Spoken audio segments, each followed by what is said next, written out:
Okay. Okay, perfect. So I hope you try to write some Python code, and we will do to all together some exercises, and there's something to do with what you will see in the cryptography part of the course. So just to start, I showed you how we can find an approximation of a zero of a function. This has nothing to do with cryptography by now. And what is a zero of a function? We have a function, and we know that the function must cross the zero, the horizontal axis, and we know that it must cross the horizontal axis just because we know that there is a left x value and a right x value, so that the sign of this function on the left end of the interval has some sign, say it is positive, and we know that in the right end of this interval it is negative, or the opposite. So, and we all know that assuming that we have a continuous function, we know that if we have a function that goes from a negative value to a positive value, it must cross the zero axis, the epsilon equal to zero axis. And it's the same if it goes from a positive value to a negative value. So what we must ensure is that f in left and f in right, so these are the two x values, have different signs. If we can find such endpoints on the interval, then there must be a zero in between. Okay. So if this is true, this means that let us write here this implication. There is a zero in between. What we need to know is that it is a continuous function. Sorry, I think that the video is not being shared anymore. Oh, sorry. Yeah. Yes, you're right. You're right. Yeah. Thank you. So I'm going to show you. How can I say this? There, okay.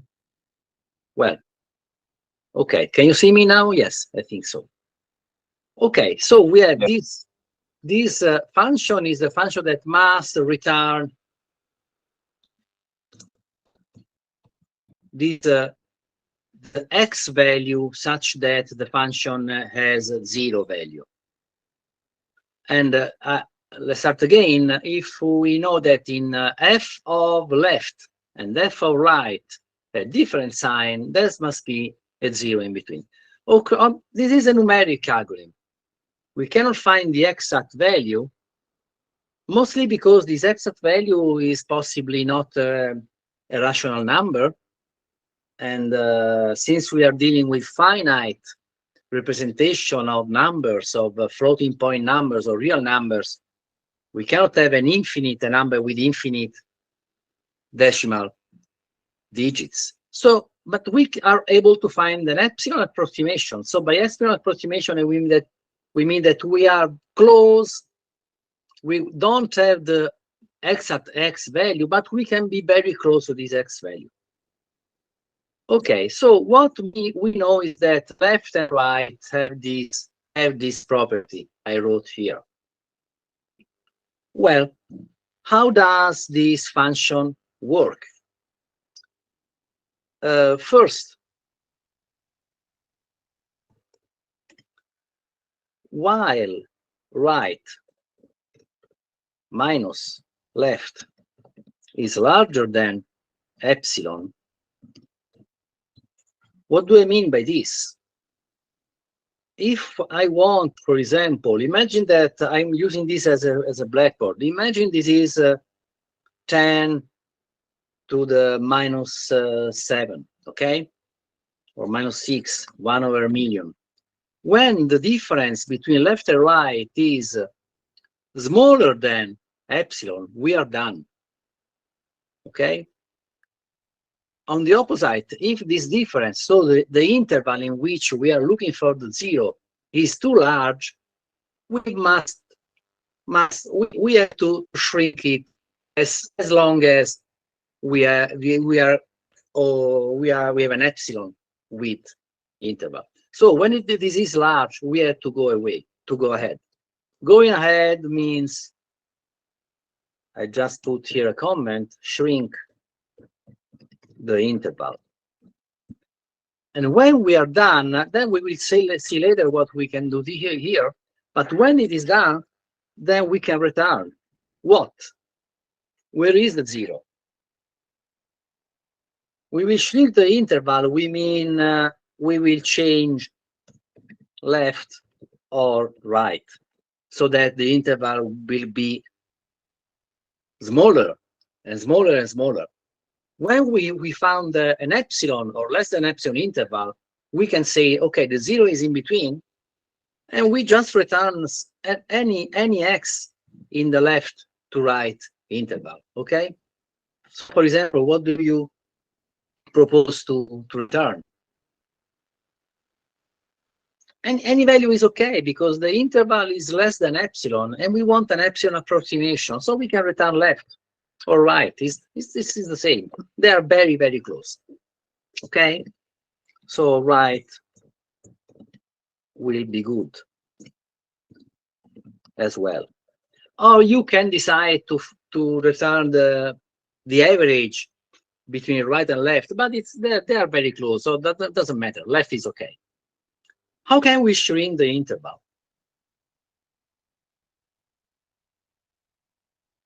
We saw something like this last week. Try in the middle.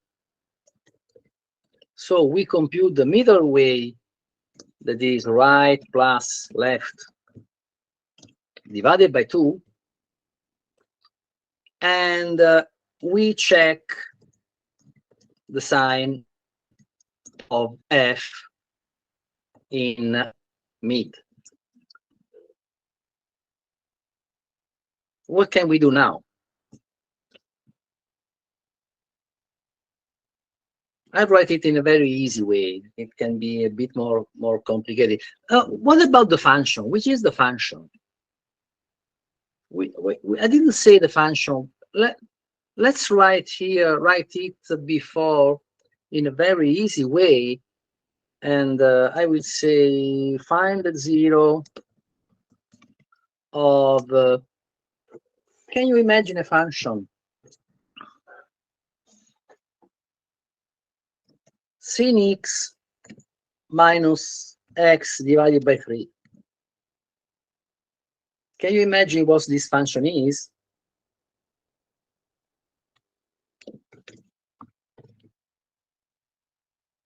I write it here. Sin x minus x divided by 3. It's something like this. And there is a zero here. 2 point something. So if we know one value, say 1, and one value, say 3, in which the function has different signs, we know that we can split. So we are working in this portion here from 1 to 3. Let's write here the function. And in the first step, I know that the zero is between 1 and 3. If I try in the middle value, say 2, just the average between 1 and 3, what can we say? Is the zero on the right or on the left?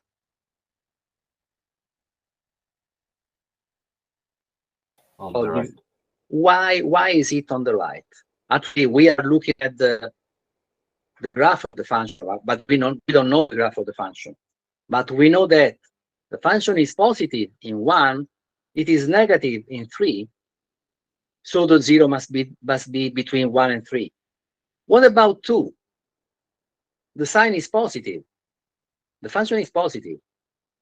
So we had a positive value of the function in 1, a positive value in 2, so we can move the left end of the interval here. Okay? So that we will work between 2 and 3 in the next iteration. So imagine what's happening left. Then we will try in the middle here, 2.5, which is the sign of the function here. It is negative, as it was in the right hand. So we have a new endpoint with negative value of the function, and we move the right part, the right endpoint, because it was negative here. Okay, so it is negative here now. And we are working between 2 and 2.5. And we go on like this. Anytime we try in the middle, we find which is the sign in that point. We either the left or the right endpoint, which one? The one having the same in which the function as in the middle part. Okay, so it's very easy if we define a sign function.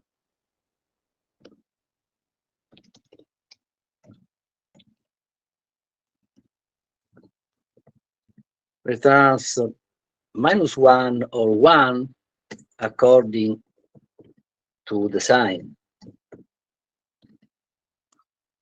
of value. So if, which is the, so you are able to do this. Also 0, if you like. We have a number here. So if value is less than 0, return -1. Then I should write else here, but there is a return, so we don't need this else.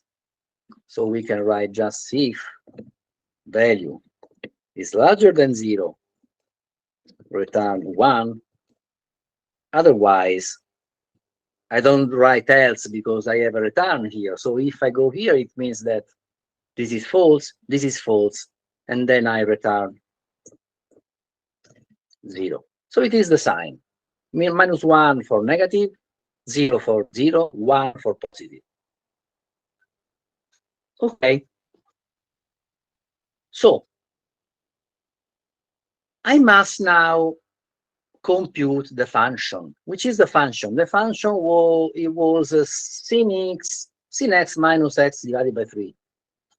We need the sin. So we import the math. And okay, you will say, but I would like to solve different functions, not only this one. But we will see in a while. Let's imagine that the function is this. I call it f. And this just computes the function in value in x. So just return what? Return math.sin x minus x divided by 3. Okay? So this is the function we are working with. And what do we do here? We must decide, check the sign of f in mid and compare with the sign in left or right.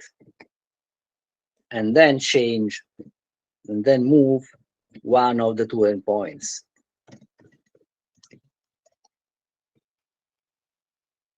To mid. Is it okay? Well, so we can remember left sign. It is, we just compute the sign of f in left. Is it clear this? What am I doing here?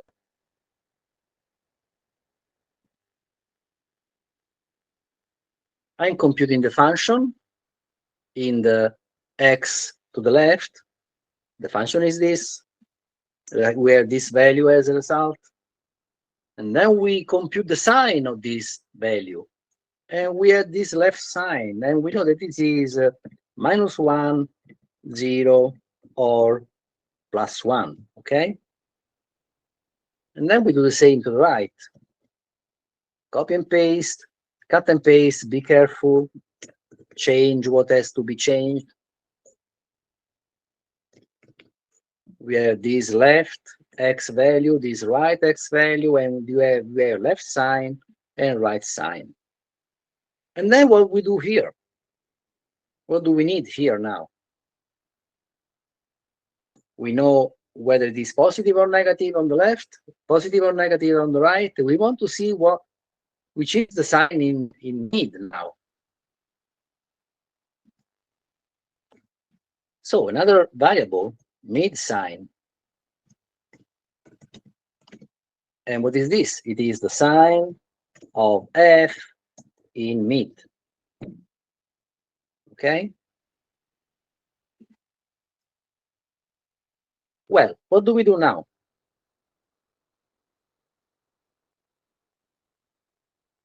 At the start, we have left and right, and left sign and right sign. Now we decide either to move the we were in one interval. We have to decide whether to move left to mid or we have to move right to mid. So in the first case, we are working between 1 and 3. This is positive. In the middle point, it is positive, so we move left. So which is the U? Which is the end point to be moved to the middle?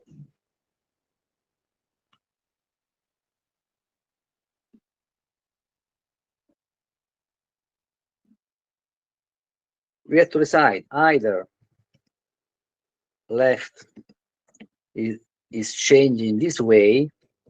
This is not Python. Or we move right. So either we change left and we shrink in one direction, or in the other case, we shrink in the other direction, which is the rule that we must apply to decide to do this or to do this.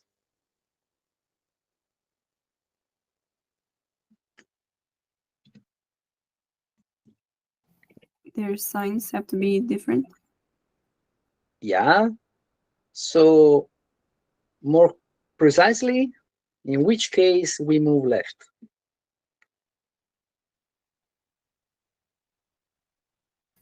If left sign times mid sign is -1.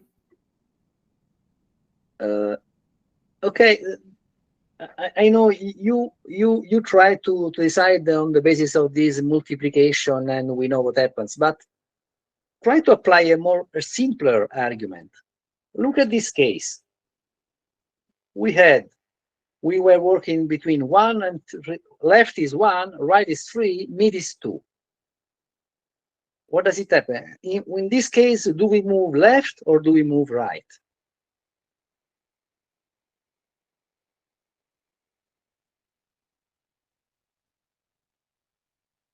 The next interval will be from 2 to 3. It was before from 1 to 3. So left is 1 and right is 3. And the next step, we want to have left is 2 and right is as before 3. So if this is positive, we move left. We move left because 2.5 is higher than the point where the graphic it goes into 0. Yeah, the simple argument is that the sign in left and the sign in mid are the same. So we can move left. So we move the endpoint either left or right, having in which the function has the same sign as in mid. So it was, in this case, it was positive here and negative here. In the middle is positive. I move the positive endpoint. In the next step, when we're working between 2 and 3, positive here, negative here, negative in the middle, we move the negative part to a negative. Negative in the sense of the function. The function is negative here. Okay, the function is negative here. This is a good right endpoint. So what is the if? We have left sign that doesn't change. Left sign is always the same. Left will always be positive. We move left because it is still positive. Right will be always negative, or the opposite, depends on the function. And which is the if condition?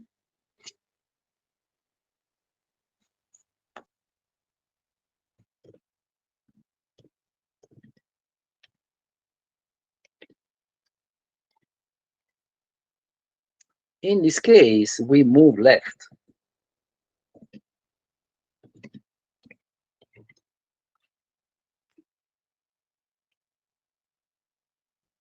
Is it okay? So in this case, we say that left will be assigned mid. So we take mid and copy it into left. Otherwise,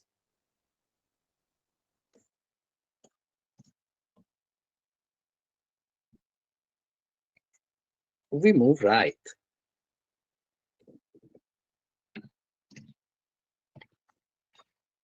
Remember that this is an assignment.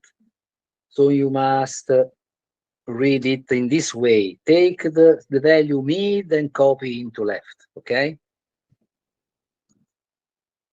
And start again. Compute the mid, compute the sign in the mid, and move one endpoint. And we will stop as soon as right and left are very close. Okay?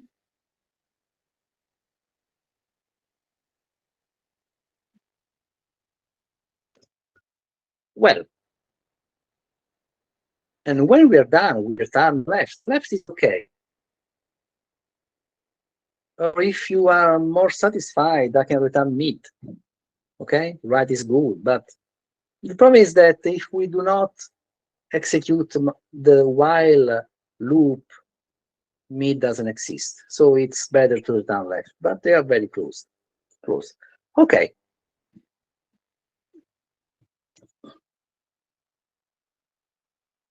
Won't we try to do this? So we call zero function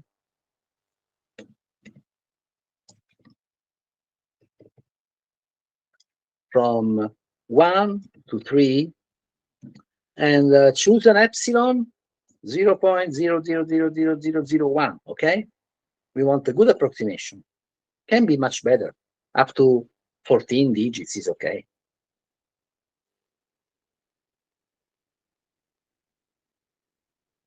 And we will try to say this first, and 0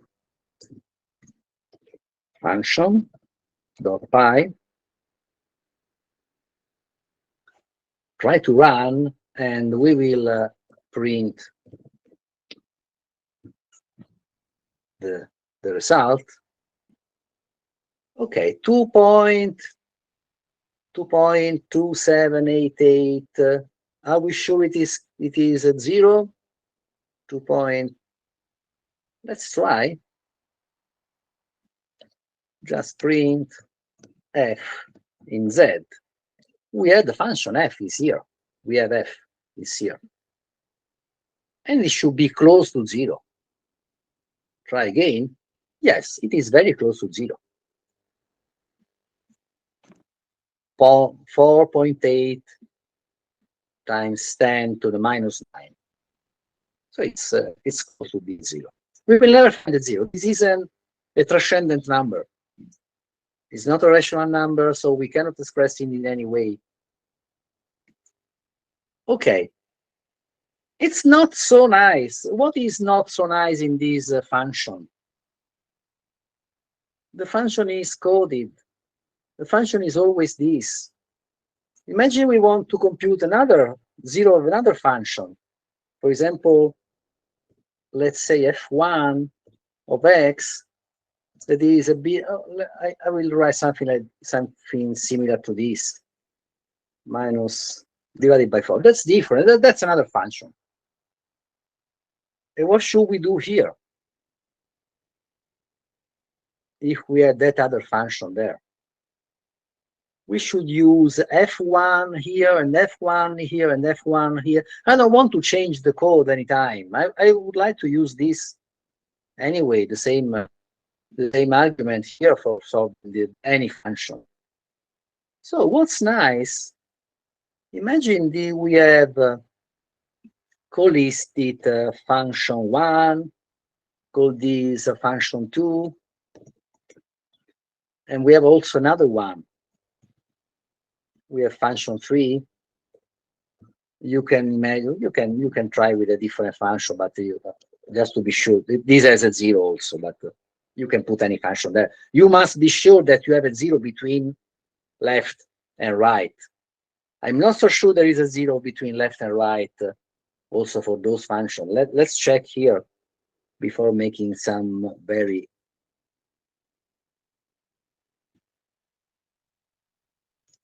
if I put 4 here, okay, there is still a 0 there, and if I put 5, there is still a 0 between 1 and 3, so we are okay. But what I want to show you now is that we can pass another argument, another parameter, that is f, that is what we are using here. And when I call, I say okay, find the 0 of this function, that is the name of the function here, between, it was funct with the T here, between 1, 3 with this approximation. And it will work because when I call the function, when I call 0 function, the first parameter will be this. But if I call saying use this other, it will use this other. Why? Because the name I have here is taken as a parameter, and it will use that name here, here, and here. So actually the function is given as an argument. That's a strange thing. The function has arguments. No, in this case, the function is an argument of this function. I say computed 0 by this function, whatever you use here, and it must be between this x value and this other x value, and I want this approximation. This can be changed. Oh, sorry. Let's get rid of this. This is the epsilon. Epsilon is what we write here. If you want a better approximation, okay, don't worry. We can do this. We can write 1 to the minus 10. Okay, 10 to the minus 10. This is 1.0 times 10 to the minus 10. And I hope this works again. F is not defined where? I 43 module. It's not F, it was funct2, what we are using here. Okay, that's good. This is a 0. It was different than before. Let's try with the other function, funct3, and then obviously we will print this function here. And that works. Okay. So, any question?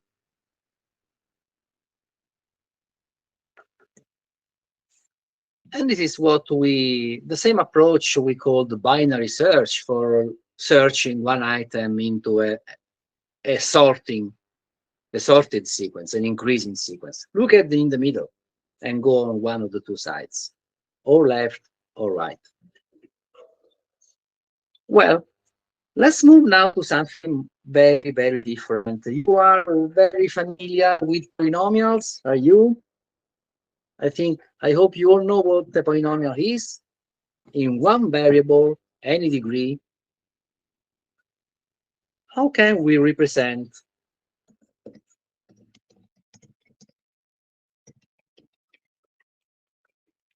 a polynomial in Python? What do you have to tell me to communicate to me which is the polynomial you have in mind in just one variable? Imagine you have this in mind, x to the third minus 3x squared plus 5x minus 7. What do you have to tell me in order to describe this polynomial?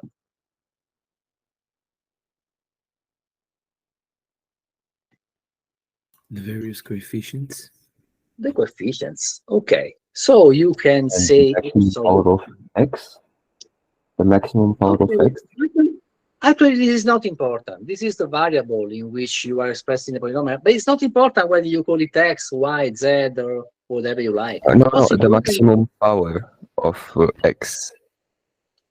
The maximum, okay, but okay, you must say this is the degree 3 coefficient, this is a degree 2 for coefficient, degree 1, and degree 0, okay?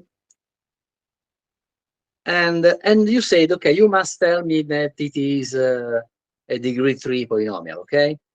But I can imagine that since you are giving me the coefficient, which are the coefficients here? 1, minus 3, minus 5, minus 7, okay? These are the coefficients. And I can imagine that this is a degree 3 polynomial because you gave me 4 coefficients. Okay. Are you satisfied if I write it like this? What is this? This is a list in Python with square brackets. Are you satisfied in this way? Probably it's better to change the order. Okay, change the order. Why do we change the order? Because this is position 0, this is position 1, this is position 2, and this is position 3. So if we reverse the order, we will have minus 7, minus 5, minus 3, and 1. And this is the degree 0 coefficient. And that it is in position 0. This is the degree 0. The degree 1 in position 1, the degree 2 in position 2, and so on. So we don't need to communicate which is the degree of the polynomial because we know which is the length. The length is from 0 to 3, so it is a degree 3. Actually, the degree is a length minus 1, but in position I, we have the degree I polynomial. Okay, so we want to do something that is very simple, that is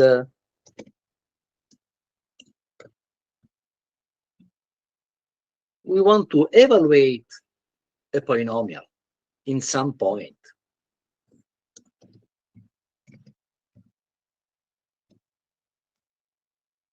Okay, so you give me the list of coefficients and the value of x, and this returns the value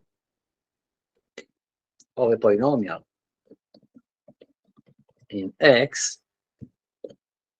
The polynomial has degree I coefficient represented in the element I of of the coefficient. This is a list. So the polynomial degree I coefficient is represented in this element of this list. Okay? We can do a lot of things with this representation. Imagine we want to compute the sum of two polynomials. I give you two polynomials, this polynomial and this polynomial here. With this 6 minus 3, 5. This is a polynomial. In this line we have a polynomial. This is another polynomial, which is the polynomial, the sum of these two polynomials. Are you able to compute it?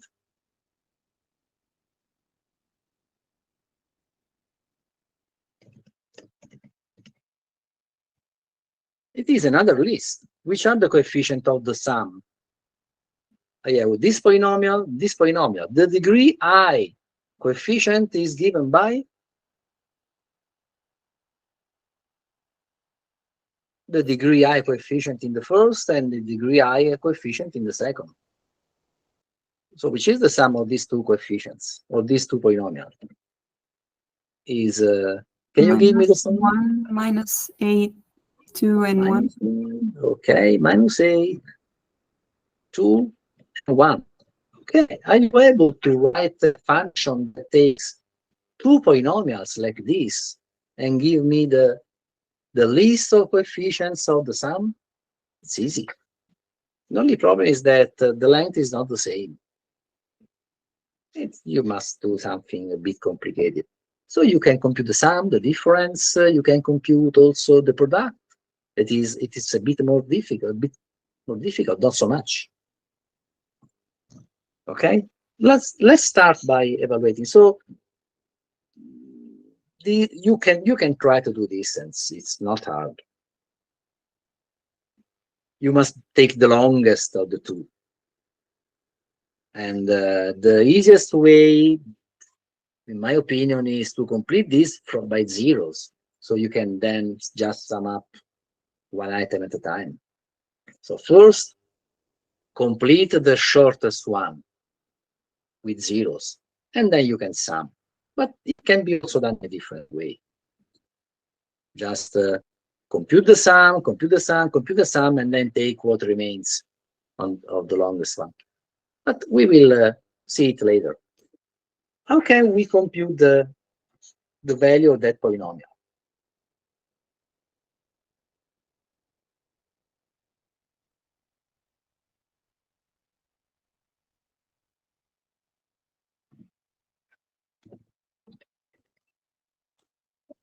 We will do something here, and then we return.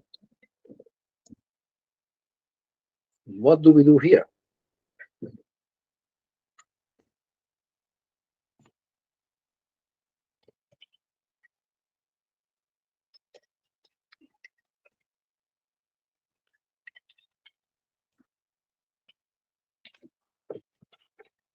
Okay, I always write this in the block. So sum to total. We take this contribution here, this contribution, this contribution, and this contribution. Okay, so we start from 0, and we take all the values given by the proper coefficients times x to the proper power. Okay, so are we able to do this?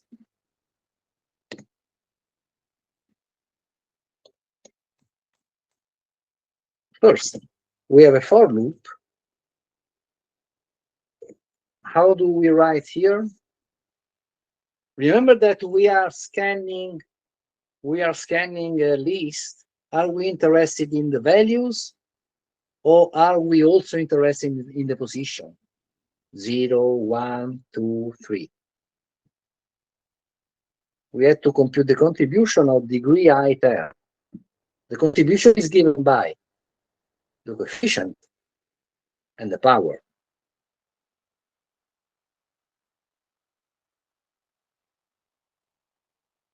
So values in the list, this is the list, or positions. So we can Also write, positions. yes, well, either we say this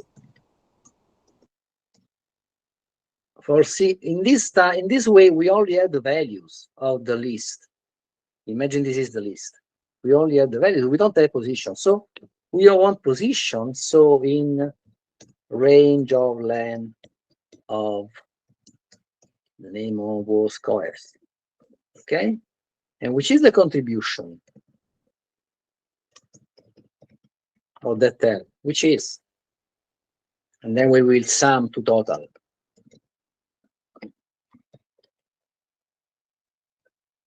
Is the contribution of the I term.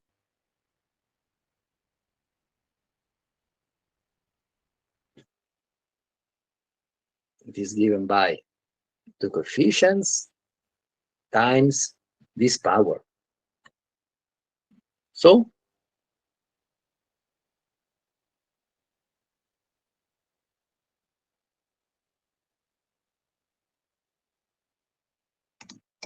which is the coefficient? It's the element in position I of this list. Let's take this list, for example. Get rid of this.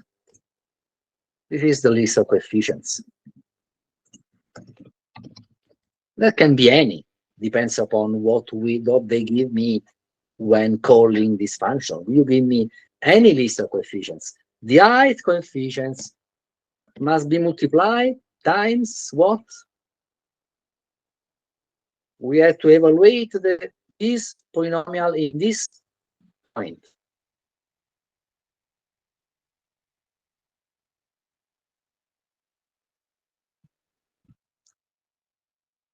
Is there anybody? X power I. Okay, x to the I power. We don't need parentheses, but we will write parentheses. Is more readable in this way, but we don't need it. Okay. Well, and then return total. Well, all these is take out this. Won't we try to use the function?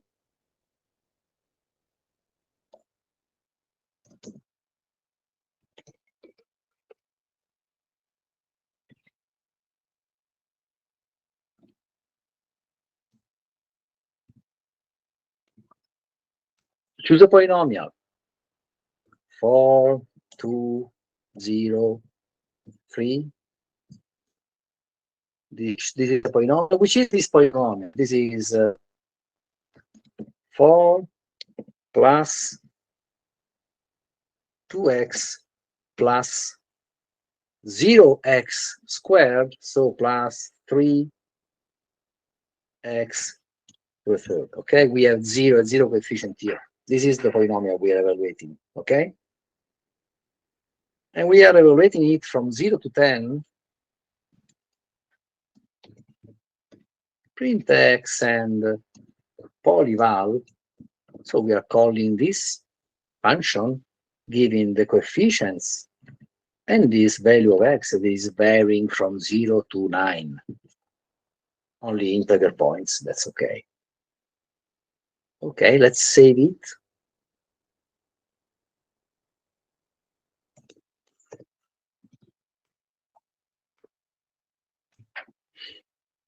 And try to execute here. There will be a lot of errors, I hope. So we will fix them together. Okay, no errors. Are you satisfied? Is it correct? Won't we check it? Is it okay for 0? Yes, in 0, the polynomial in 0 is 4. And we got 4 here. When x is 0, this gives result 4. What about 1? 4 plus 2 plus 3, that's 9. That's okay. Let's check in 5. And I can compute 3 times 5, the third, plus 2 times 5 plus 4, and this is 389. That's a calculator, and it is 389. Okay, it works. We can say it works. There's a problem here concerning how many operations we are performing for this. Can you imagine how complicated it is to compute x to the I? I want to show here something. If I compute 3.6 to the power of 100, what do I get? What do you imagine to see? A very long number, a very small number? Long, I mean a very long, a long number with many digits. I know it is a large number, but is it long? This is a very large number. Can you imagine how this is computed by the Python interpreter?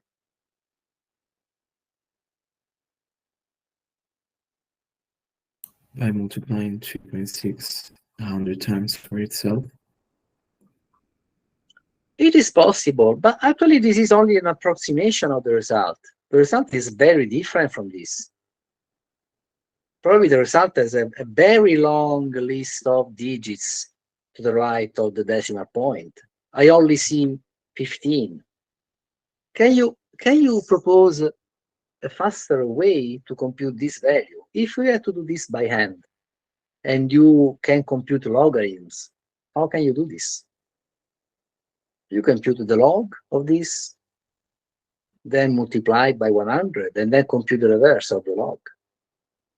But this is because this is a floating point number. If I compute 36 to 100, what do you expect to see here?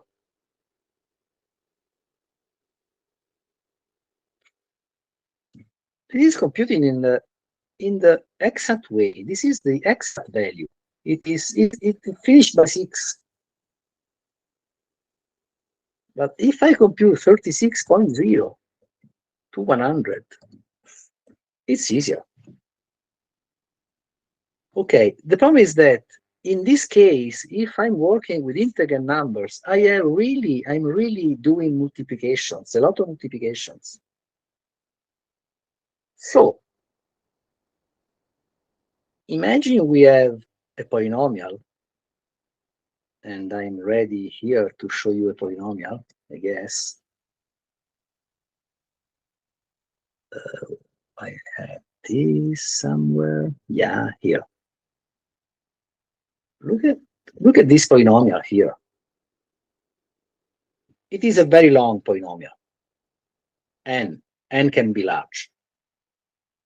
How many multiplications do I need to compute the first term, this term? One multiplication. How many multiplications to compute this? A2 times x times x. How many multiplications here? 2 multiplications. How many multiplications here?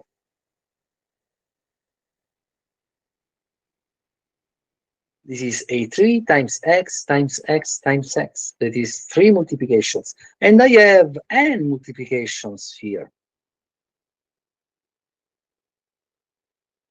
So the number of multiplications to compute this expression here is 1 plus 2 plus 3 plus and so on, plus n here. Do you know which is this number? So the problem is that I am interested in knowing how hard, how many operations I am performing to compute this value. This is what we are doing in our program. We are computing a power and then multiplying by coefficient and so on for each term. And the length of the polynomial is n. It can be any value n. So how many multiplications here?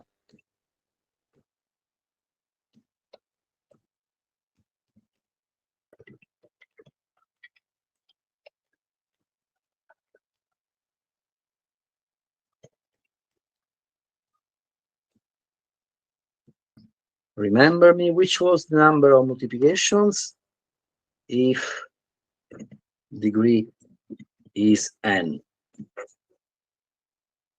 How many? 1 plus 2 plus 3 plus 4 plus ...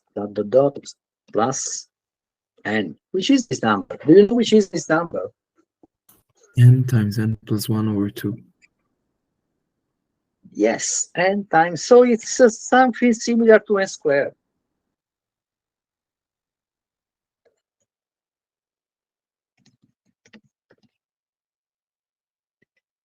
Close to n squared divided by 2. You were right. It is n times, we already saw it, n minus 1 divided by 2.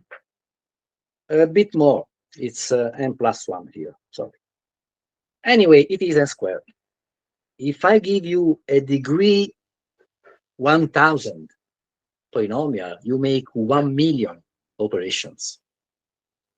And when you will talk about cryptography, you will talk about very large numbers, very large polynomials, and this can be very, very hard. Okay. Now let's go back to this Wikipedia page and look at this.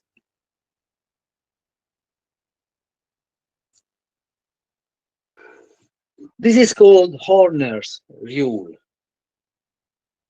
It is just another way of writing for writing a polynomial. This is the same polynomial, okay? A0 is here. A1x is here, A1 times x. A2 times x squared is here, A2 times x squared, because it is time x and time x. Okay? Can you check that this is correct? The last term, degree n, is here, an times x times x times x times x times x, and so on. So it's very easy to write. How can we derive this? You take the original polynomial and say, okay, this is A0 passes, and you put x. X is a factor of all these other terms. So you put this x out of these parentheses. And then herein you have A1, A2 x to the first, A3 x to the second, and so on. And then you do the same. So you are taking this portion and putting this x as a common factor. And then what is inside is A1 and degree, a polynomial with a degree that is decreasing by 1. And you do the same here. A1 plus, and you put x as a common factor, and so on. Can you check the difference when you are evaluating the second line or the first line? In the first line, we need n squared multiplications. And moreover, we are multiplying very long numbers, so there are n squared, very hard multiplications. On the second line, how many multiplications are there? Okay, it's written here. We have one multiplication here, one multiplication here. We have one multiplication for each degree. So instead of n squared multiplication as in the first line, we have only n multiplications. That's different. Instead of having 1 million multiplications for a degree 1000, we have 1000 multiplications. And moreover, we also have 1000 additions, and we have 1000 addition also in the second line. That's okay. But the number of multiplication is much smaller in that way. Okay. So This is written in the proper way, starting from A0, ending with AN, as we did in our list of coefficients. And can you see this second line in a recursive way?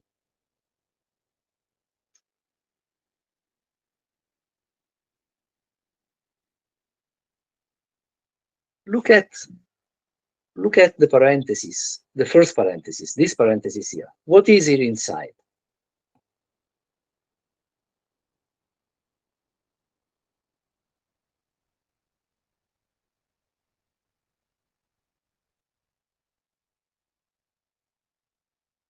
Is a polynomial of grade n-1. It's a polynomial of degree n-1 with the same coefficients as before, but the first one. Okay, so this is a degree n-1 polynomial. The coefficients a1, a2, a3. So they have a different name. They don't start by a0. And what's here inside, in the second parenthesis? It is x times a degree n-2 polynomial. Okay. Well, so look at this program here for computing a Horner, for computing a polynomial via the Horner rule.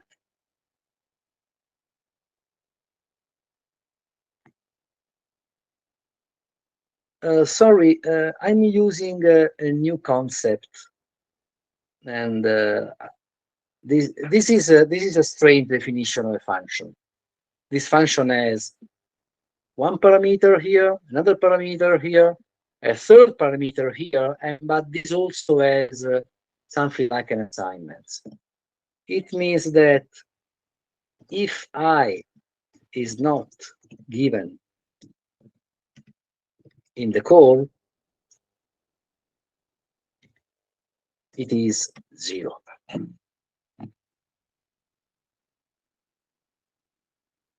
Okay.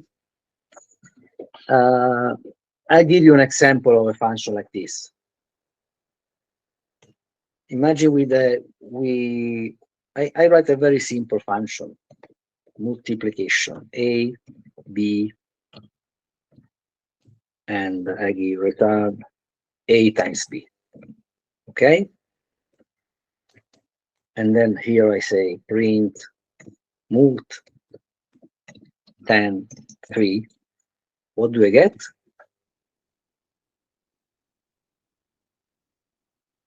Okay, I get 30. And what if I call print mult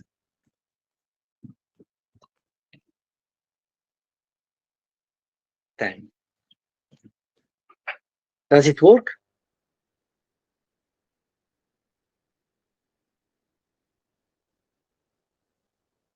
Can I call the function mult by giving one parameter when function mult has two parameters?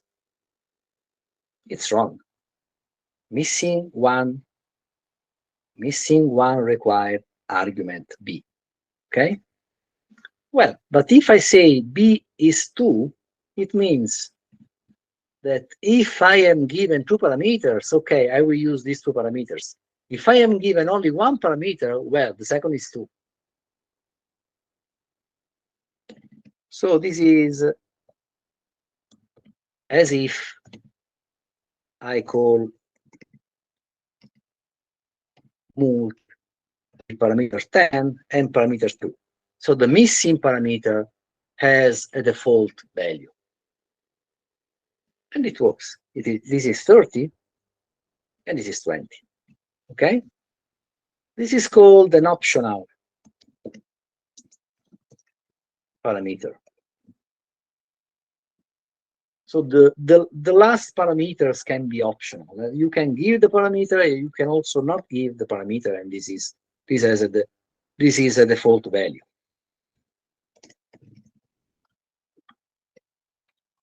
That means if it is not specified, well, it is we can choose which is the value.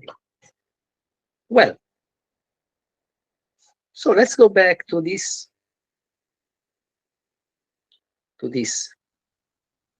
Horner. When I evaluate the polynomial by using the Horner clause, I'm saying, okay, this is the portion to be evaluated. So by I states which portion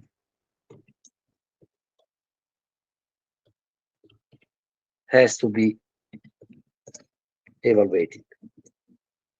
As in this specification here. Sorry. We are evaluating only a portion of the polynomial from the second term, for example. Well, so when we are giving a coefficient list and you say me, okay, I is just the length minus 1, it means that only the last coefficient has to be evaluated. Actually, it is as if in this specification here, we just put a parenthesis around an. We can put a couple of parentheses around here. That is the same shape as before. A coefficient plus x times the next coefficient, and so on. And this is just the last one. So in the last evaluation, we are just evaluating this value. Going back, multiply by x and add the previous coefficient. Then multiply by x and add the previous coefficient. Multiply by x the result and add the previous coefficient. And so on up to the start, A0. Multiply by x and the previous coefficient. This is a very elegant recursive algorithm for computing a polynomial value. And it is, as all the recursive definitions, is very easy to be translated into a recursive function in a programming language like Python. So let's look again at this. If I am, this is the base case of the recursion. If you are looking at the last coefficient, so if I is exactly the last position in coef, the result is just that coefficient. That means go back here. In this case, the result is just an, the last coefficient. Otherwise, again, we can put an else here, but we don't need it. That's okay in this way also. Otherwise, it is exactly as the expression you see here. Look into one of the parentheses. You take that coefficient and then x times, and this is the recursive code. You take the ith coefficient plus x times, do the same Horner evaluation on the same coefficients, start for the same value of x, obviously, but starting from the next coefficient. So take A2 and what you have from A3. And what's here inside? A3 times what you have from A4 on. Okay? This is the base case. And it is the recursive case. You could also write this using a for loop, but this is much simpler from my opinion. Okay, so we had this way of computing. I will just cut and paste here.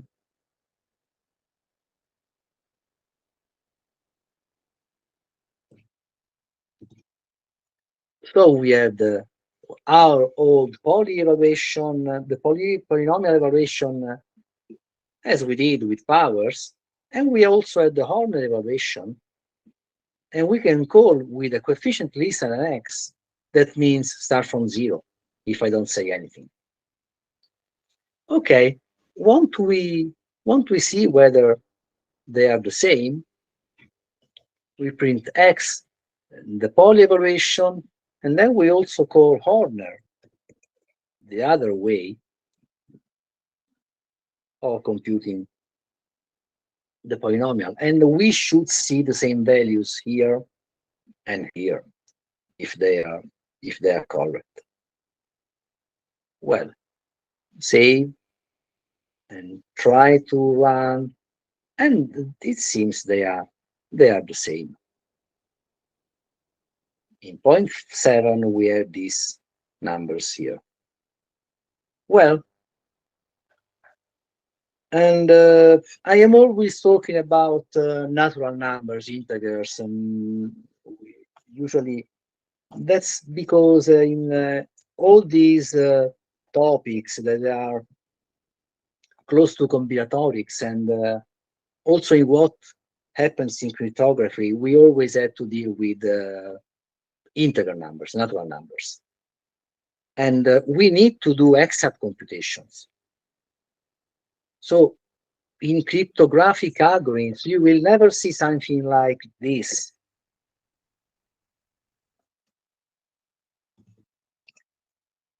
We are interested in any single digit. So we will always deal with natural numbers because we are interested in each of the digits of the numbers we are dealing with. Okay? So forget about real numbers from now on. Well, is it fast? In order to check whether it is fast or not, we should try to do this on very long polynomials. So we should have a very long list of coefficients and try to do this evaluation here or this evaluation here. Okay. First of all, we have time. So I want to talk you about a very simple topic now. I would like to see this well written. I would like to see all these numbers on the same column and ending to the same position. How can we print in a nicer way these numbers? So these are long numbers, these are short numbers, and I would like to align to the right, not to the left, as in this case. Okay, this is just nothing very conceptual, but just this is just Python, really Python. And we have from the 3.7 or 3.5 version of Python, we have what is called the formatted string. What is a formatted string? The formatted string is something written in this way. We just write an F, just F, and then we write a quote or a double quote as you prefer, or a triple quote, anything that is a quote. And we write here my number is nothing more. And the result of this is just a string. My number is. Okay, what's new here is that into this, I can put an expression. And the new characters we are introducing are these brackets here. that you will find on your keyboard by Option, Shift, or and square brackets on, but it depends on if you are in Windows, that's different by Control Alt and the parentheses again. And here we can write an expression. And the result of this is called an F string.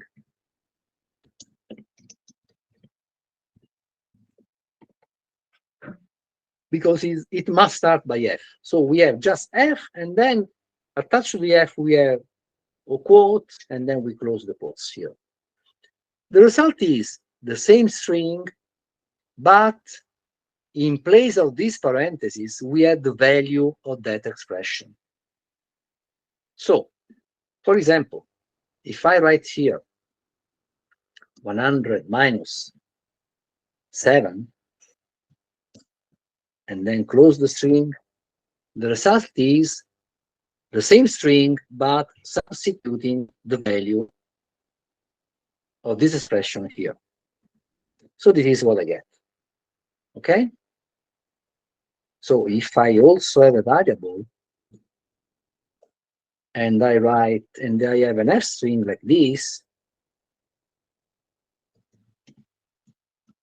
we have X here, and this is just changed. We can have more of this.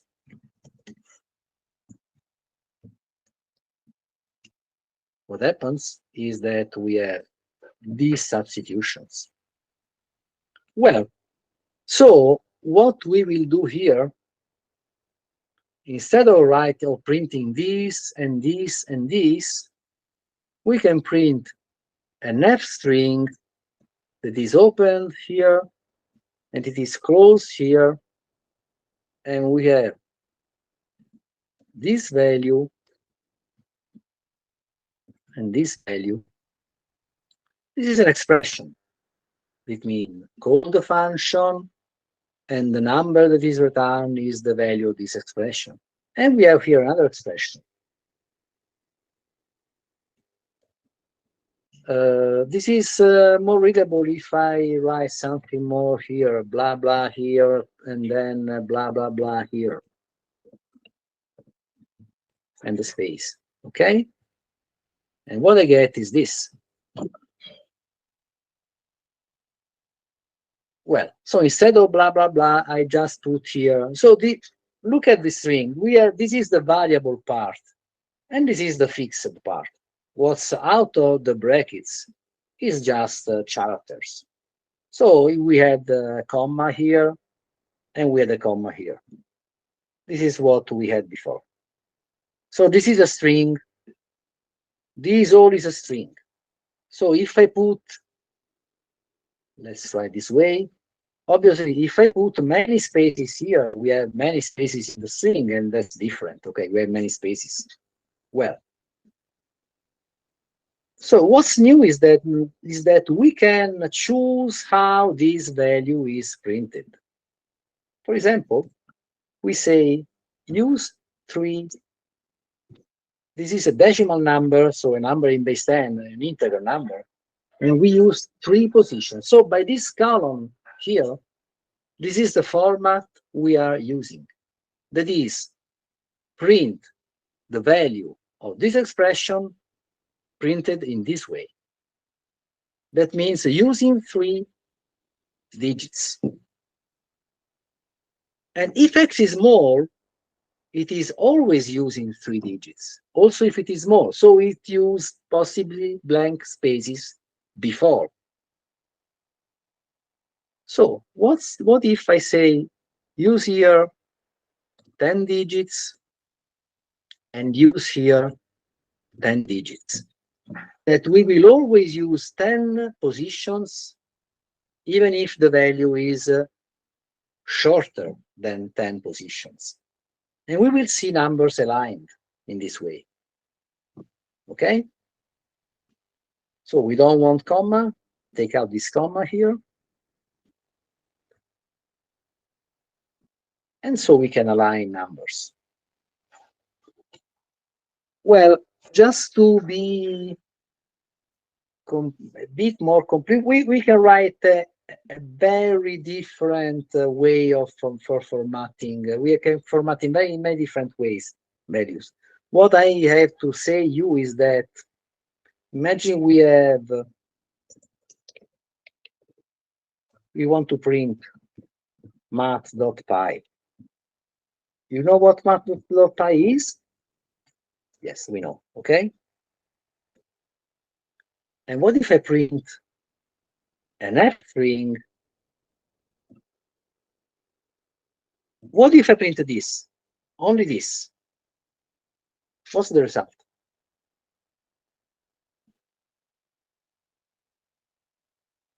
This is a string. Do we have any brackets inside here? We don't have any expression to be computed and substituted. So in this way, I print exactly math.py. But if I want to evaluate this expression, this is a constant in library math, and that's okay. Well, this can be formatted, but this is a real number. So if I only want, say, 5 digits to the right of the decimal point, I can just say 0.5 floating point. That means use only, this is a floating point value, and use only 5 numbers to the right of the comma, of the decimal point. And this will be approximated. It actually is approximated. If I just say 4, you will say that it is approximated, not truncated. So 14159 means 1416. And I can also say how many digits in total. So if I say this, I'm saying use 10 positions, and in these 10 positions, just 4 are to the right of the decimal point. And we see that we are using an overall length that is 10 with only 4 numbers to the right of the comma, of the decimal point. So, okay, so this is the formatted way of printing something in Python. Well, try to execute these two, and it's better if we do it separately. So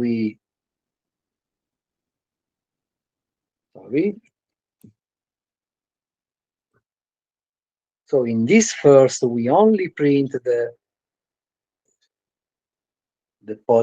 standard evaluation algorithm, and in this case, we only use the Horner evaluation algorithm.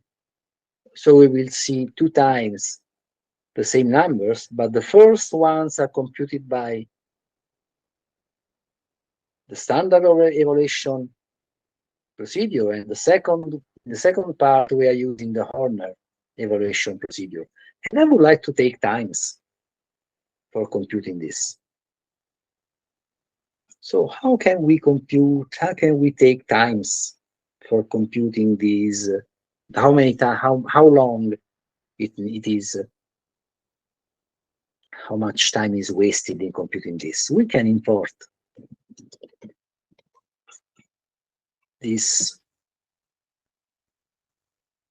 We can import this library that is called time, and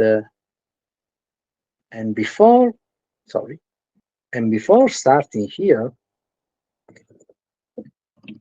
I call time.time, and this gives me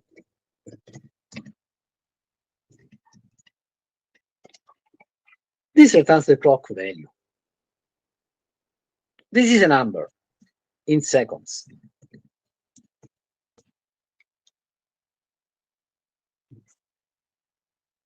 Okay, after this, I take another variable.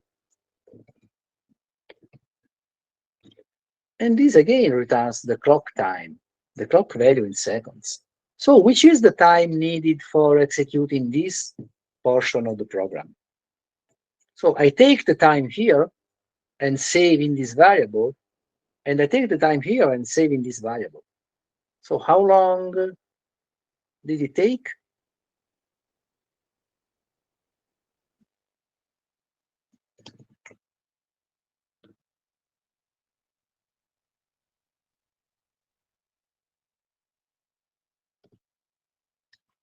F string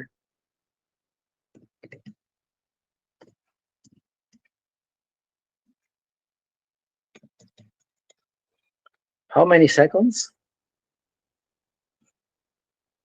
I'm reading the clock here and saving to this variable, and reading again here and saving this variable. How many seconds pass from here to here? Are you there? And when it start? Yeah. Good. And I do the same. And then I do the same for the second way. So I again say take the time here. I can use the same variables.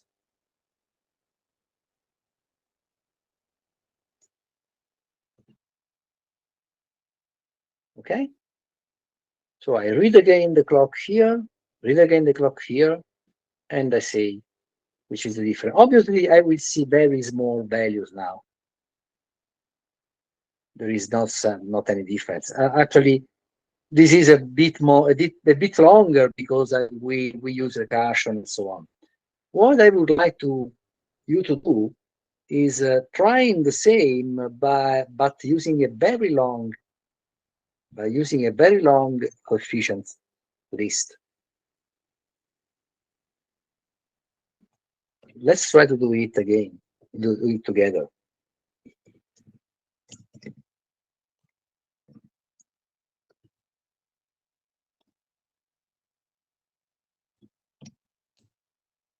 How will you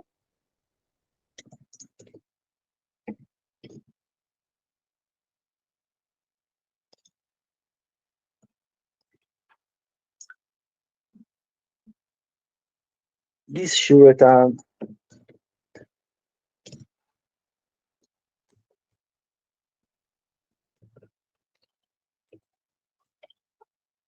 a list of random integers. Okay, which are the parameters we need for such a function? What should we specify when asking for a random list? Okay, I want to I need a random list. What should I say? Which random list? I want a very long random list of coefficients. What should I specify?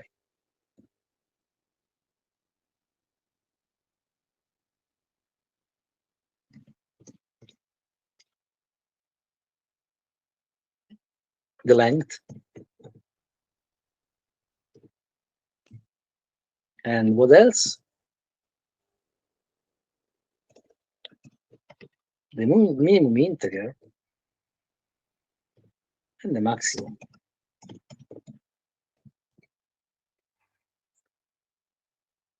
And we will see how we can build a random list of numbers. So we have length as a parameter, the minimum and the maximum. And this will build the result that we start from the empty list, and then then we can add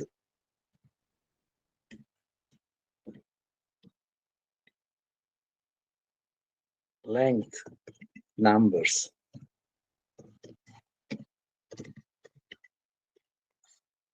random numbers to this list. So we need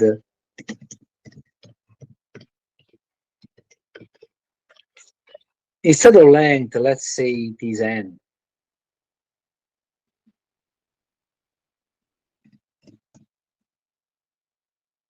Okay. What we do here, we take result and we append something. And at the end, we return.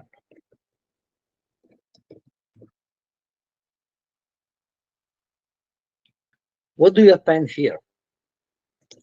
We want a random number in interval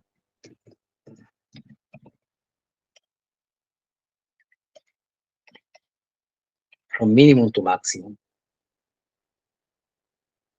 And we can just, I never showed you how to generate random numbers, but there is this package here called random. And if we want to know what we can do with random, we can just import random here, and then ask help random. And we see that we can do a lot of things, but what's important, the most important is that we can get a random, by the random function, we can get a value in interval 0, 1. This is a real number, a floating point number. And by randint, we can get an integer in range a, b, including both a and b.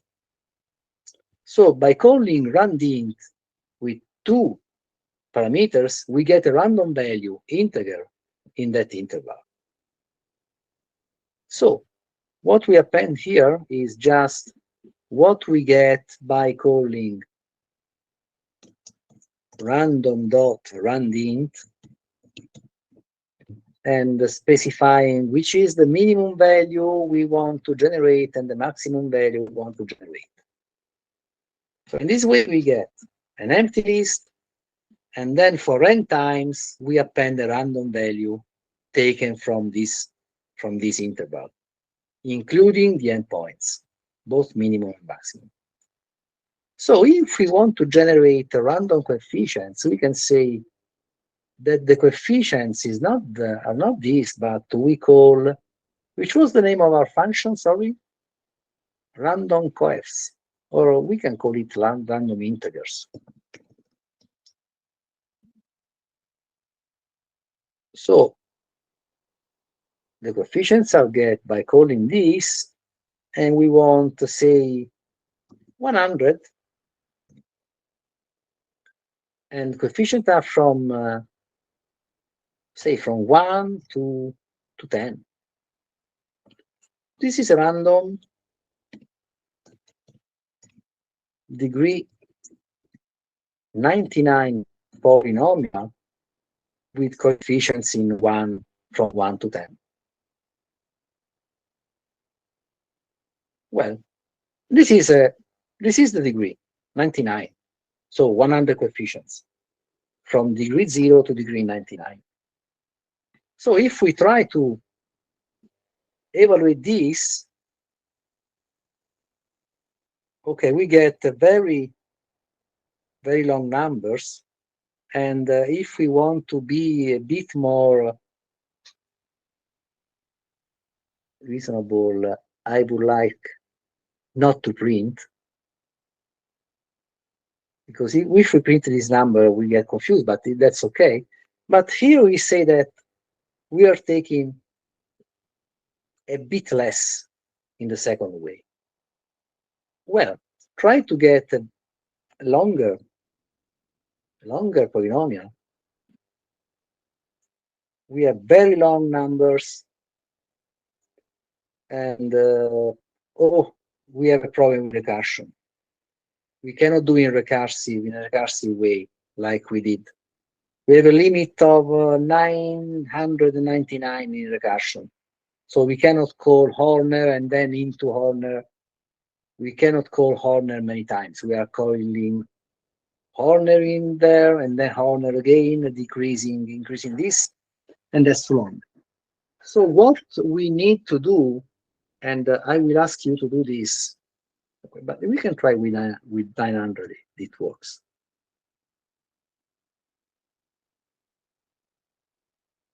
Okay, and we took 0.013 here, and in the second way we took a bit less. Actually, most of this time is for printing. So if I decide not to print, it will be much evident, the difference.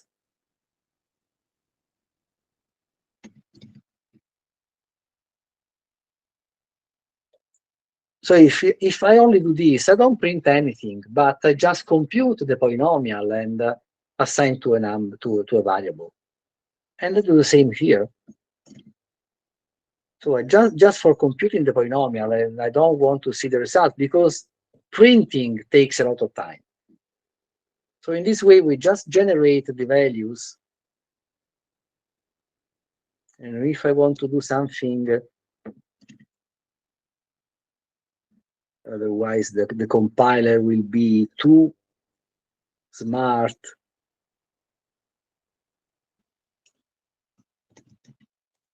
And I'm not sure it will really compute anything. In this way, I'm forced to compute. So I just want to print times. So standard evaluation took this, and Horner evaluation took this.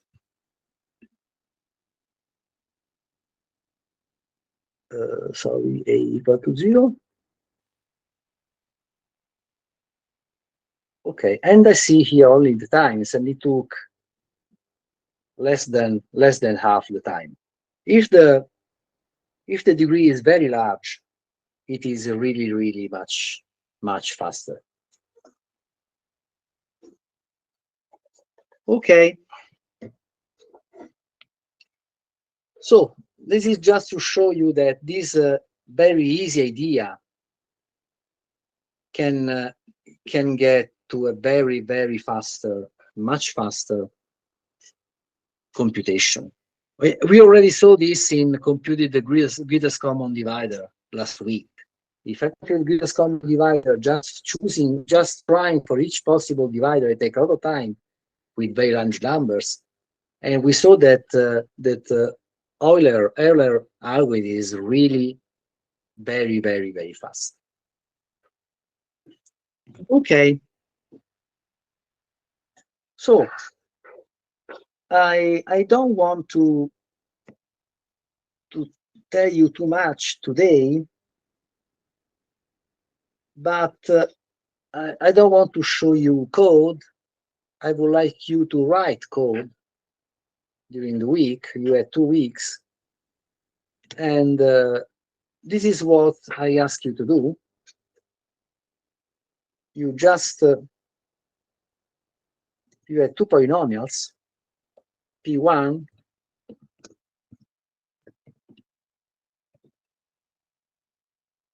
you have P2, this is a polynomial also, and compute, define a function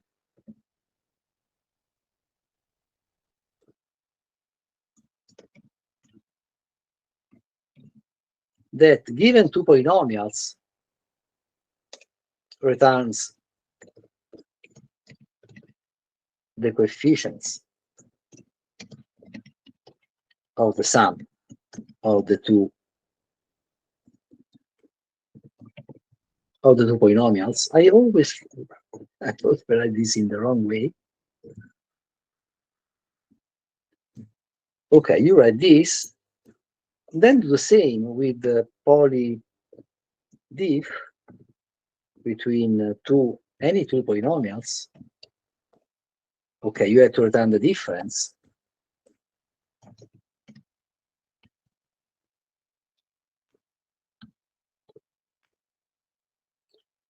and you add the multiplication between two polynomials. Okay?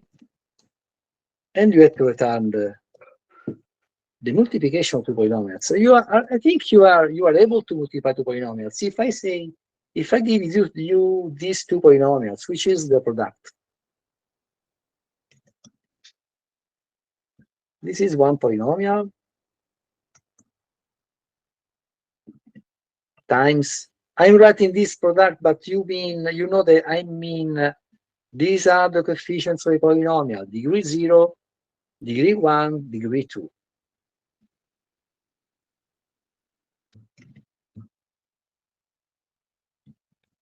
Which is the product of these two polynomials? Are you able to do it on paper? I guess.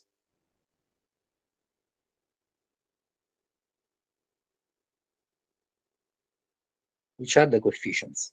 Which is the degree 0 term? Remember that this is degree 0, this is degree 1, this is degree 2, this is 0, this is 1. Okay? First of all, which is the length of this? Which is the degree of this polynomial here?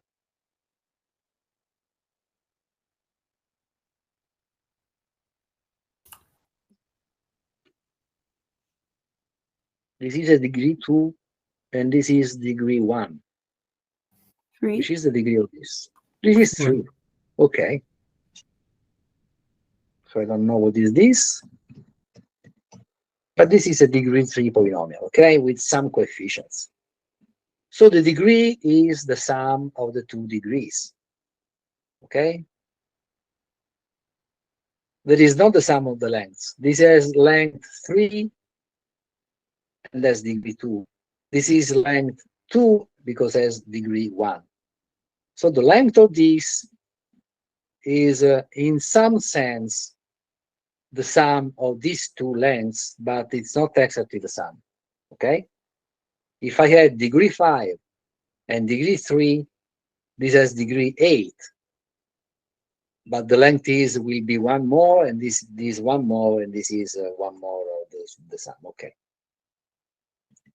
Which is this value? This 2. coefficient. This is 2. Okay. Why is it 2?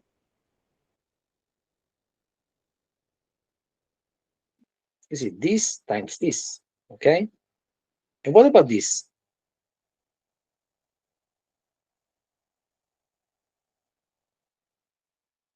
Seven. 7, because it is 1. The degree 1 here. Let's write here the degrees. This is degree 1. This is degree 0, 1, 2, and 3. The degree 0 term only comes from 0 and 0. Okay. The degree 1 comes from this times this, that is 3, and 2 times 2, that is 4. So this is 7. You have to do it by hand to understand what you are really doing. And what about this?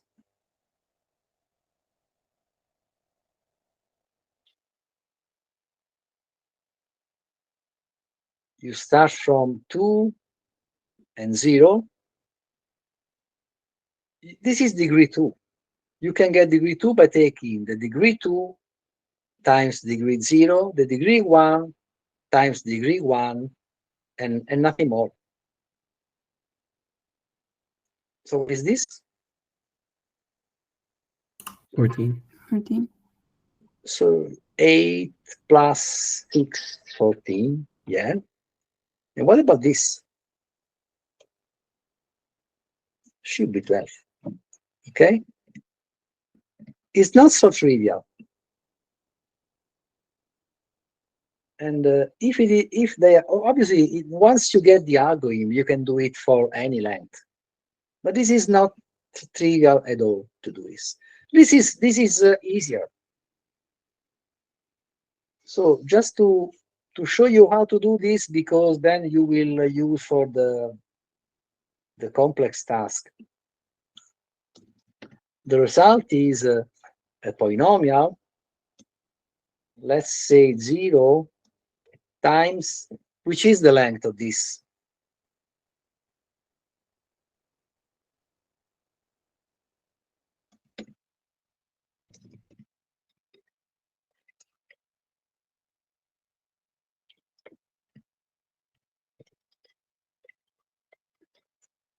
Which is the length. Consider then that P1 and P2 may have different lengths. The And remember maximum that between them. the maximum. Remember that if I get the list 0 times 10, I get a list with 10 zeros, okay? So this is the maximum. Maximum among what?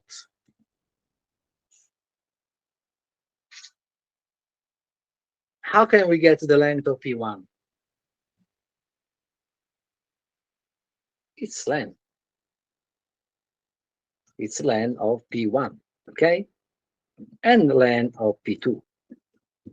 And we have the maximum function that gets the maximum among two numbers. This is a number, this is a number.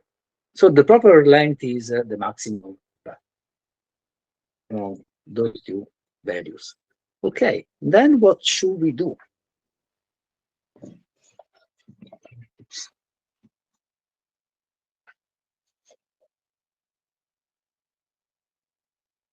We said there is another way of doing this, because if we had to sum up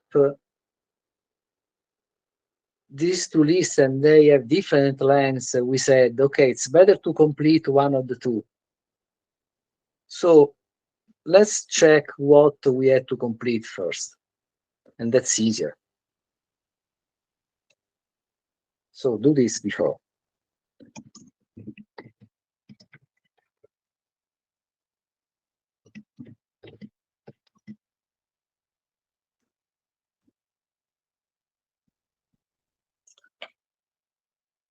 The shortest of the two will be completed by 0. So we check whether len of P1 is less than len of P2. In this case, what do?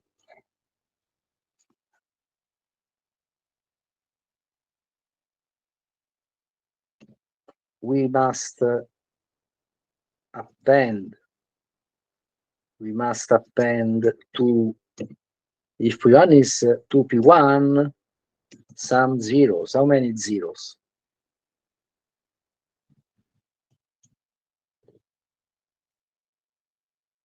How many? Len of P2 minus len of P1. Okay, the difference in the two lengths, and we know which is the longest. Okay, so we can say P1 is just P1 plus zeros times the difference among the two lengths. Len of P2, that is longer, minus len of P1. Okay? We do this if P1 is, can we add two lists? Yes, if I take the list 1, 2, 3 plus the list 10, 12, what I get is the concatenation of the two lists, okay? So we can add lists one to each other. Adding a list doesn't mean make the sum, the addition, just concatenate the two lists. We get another list with these values. And if we put zeros here, it means that it is as if the polynomial has higher degree, but 0 coefficients. So it doesn't change the value, okay? So if I have this polynomial here, and I add some 0 coefficient, it's not a problem, because we have a higher number of terms, but with 0 coefficient. In the opposite case, we had to do the opposite, else And it's something similar. We must, anytime you do cut and paste, you will make errors. Remember to change what you need to change. Okay?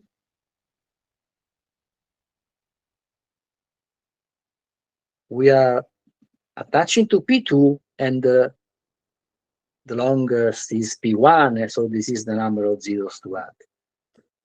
Okay, and after we did this, we know the result. We start from the empty list, and for I in len of P1, and they are the same, P1 and P2, we just have result. What do we do here?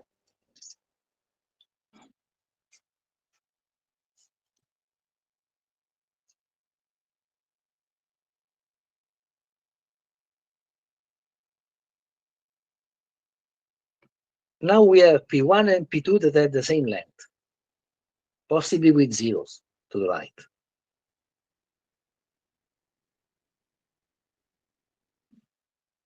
I must attach one coefficient at a time here. This is a list, and I have to append something. What do I append here?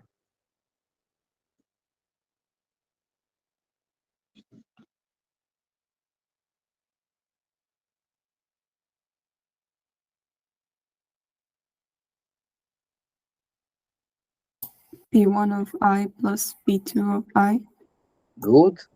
The ith element in P1 plus the I element in P2. We can write it much faster, but it's okay. And return. Okay.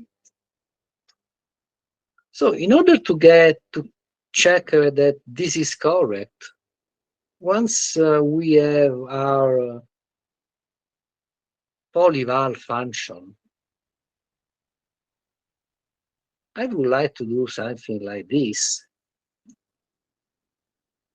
If polysum is correct, get rid of this. If I have a polynomial that is with some coefficients, another polynomial with some other coefficients,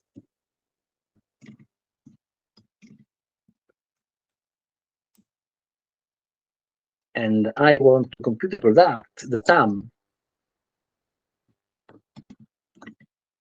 and I compute polysum of A and B, I want to print, for example,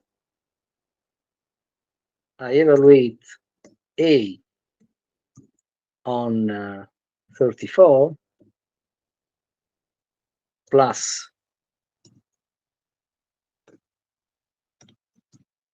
B on 34. What am I doing here? What is this?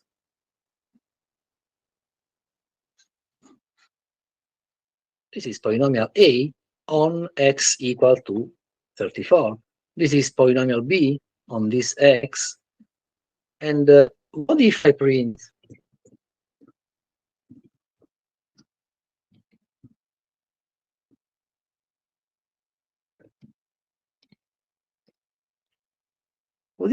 this? In this way, I am evaluating polynomial A and polynomial B and printing the sum. In this way, I am evaluating the polynomial that I computed by polysum. So the polynomial I computed in this way. And if it is correct, I would see the same number. Okay? Any question? I am evaluating the original polynomials in the same point, and here I am evaluating the the new polynomial with where the coefficients are the sum, so it's a different polynomial on the same number. And if the polynomial sum has been properly computed, I should see the same values here.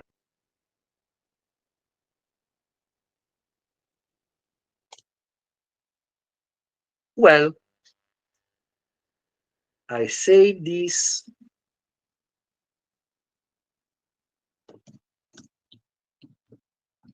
.py, and I try to run, and it doesn't work. Why doesn't it work? Oh, sorry, there is an error in line 15, line 9, or I in, sorry, this is range, or len P1, obviously.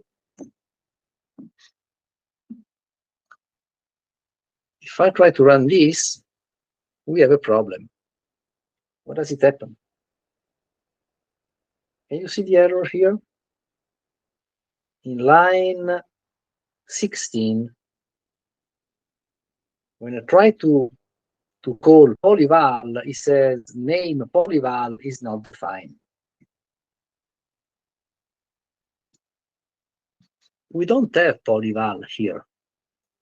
We only have this function, and then we have this program that is trying to use polysum, and that's okay because polysum is here, and it's trying to use polyval, but polyval is in another file, is here, is in file mypoly.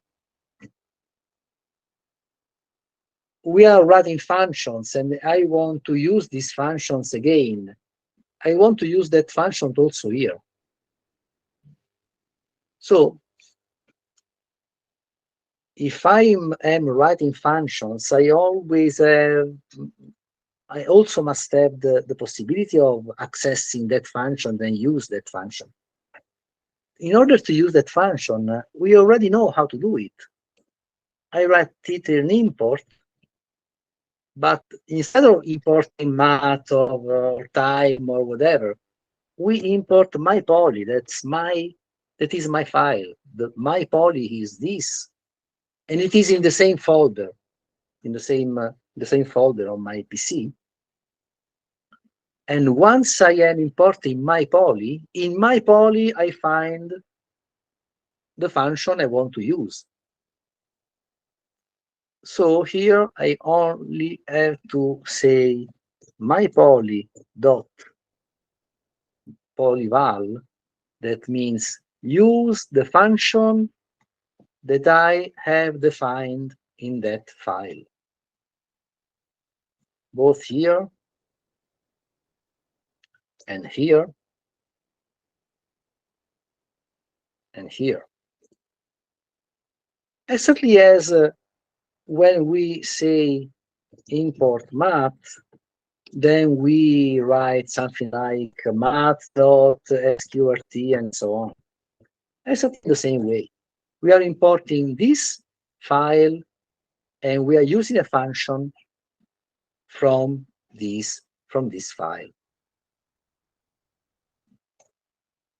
Okay, and now it should be correct. We can do this. Actually, the problem is that when calling mypoly, it always print a lot of matter. So in mypoly, let's get rid of this print and so on. I cannot show you how to do it now. But anyway, what's important is that these two prints are exactly giving the same results. So the sum of the coefficients was done properly. Well, so try to write the multiplication of two polynomials. So I repeat, you have to write a polymul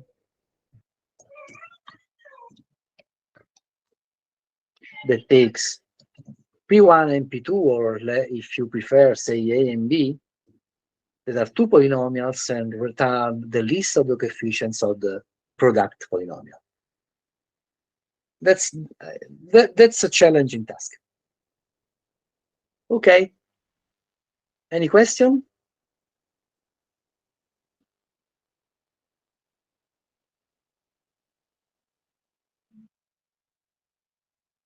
Well, another simple problem can be this.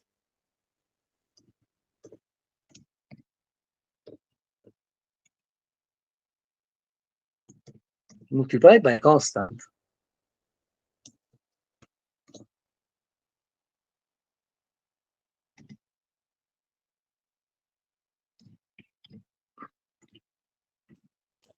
And this must return a list, a new list, quindi a new polynomial given by, oh, here I assume that P1 is a list coefficient, is a list of coefficients,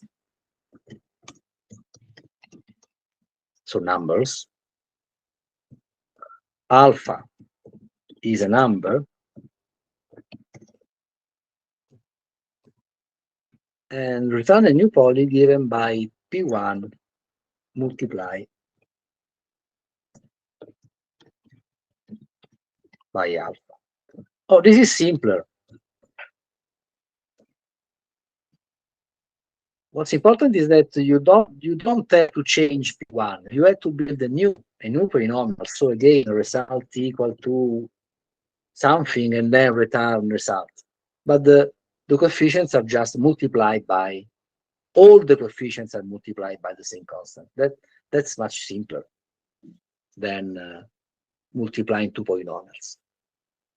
Okay. So we're done for today. We will meet in 2 weeks.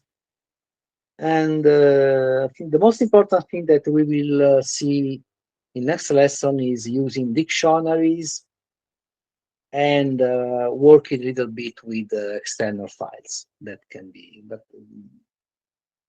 especially we will use dictionaries. Okay. So if there are no questions, well, so goodbye to everybody. Thank you. Bye-bye. See you. Bye. Bye. Bye. Bye.